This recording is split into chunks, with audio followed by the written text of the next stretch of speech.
Alright, so I'm gonna show you a technique for trains and how to target a specific train carriage when sharing a station.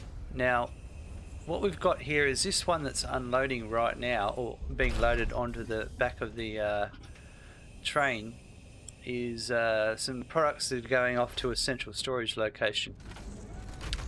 And that's all that's being used here right now.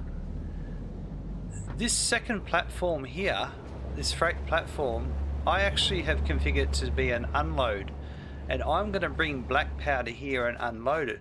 Now the issue is that the train coming in will need to target that second carriage, but I don't want the first carriage loading into that train because that product will never go to the location I want it. And so what we're going to do is demonstrate how I can do that. I wanted to first set the scene before we do the next step. So we'll catch up soon when we set up the train at the other end, and I can demonstrate how we're going to do this.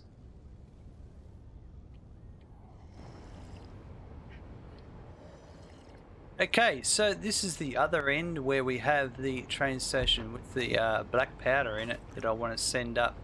And there's nothing in this front freight platform. So the first thing I want to show you is from the Black Powder Express train line, I'm performing a dock operation, if that worked. Just getting the train, that's strange. Very strange. Let's try that again, there we go. Alright, so it's doing a dock now. And you can see it's only picking up from the back carriage, and the back one's only going to get filled with goods.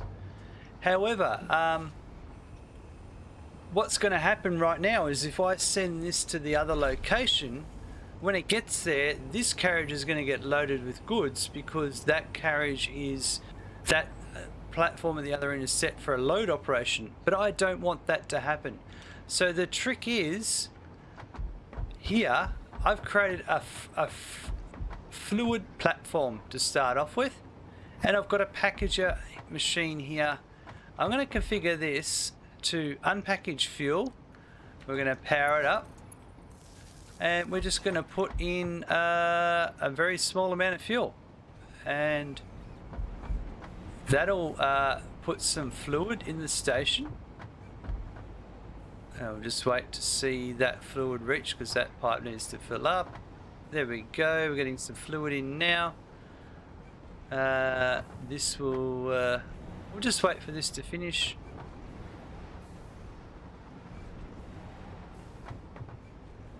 And it really doesn't matter how much fluid's there. So right now, if I delete that, now if I do a dock operation,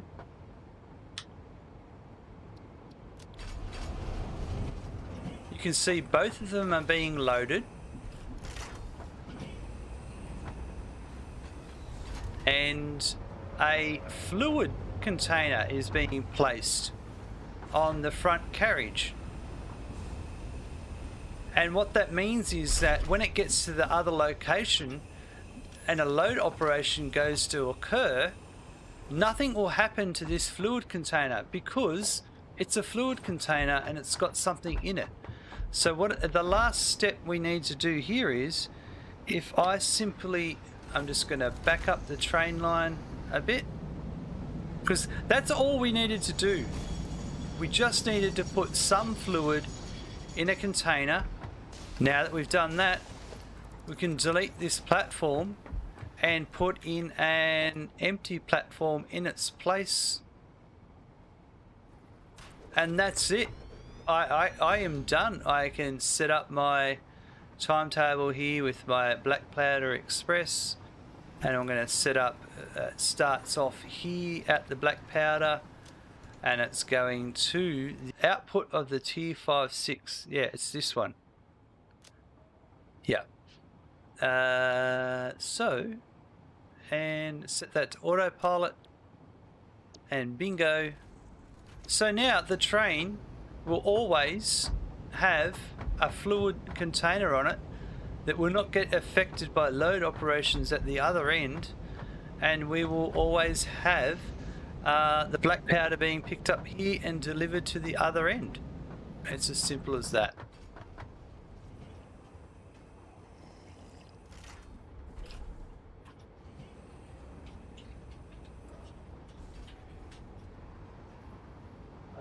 Cool. That there.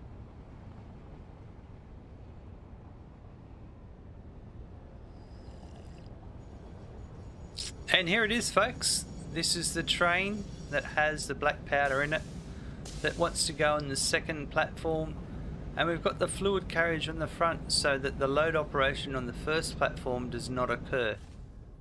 And there we go. As you can see, that's exactly what's happening here.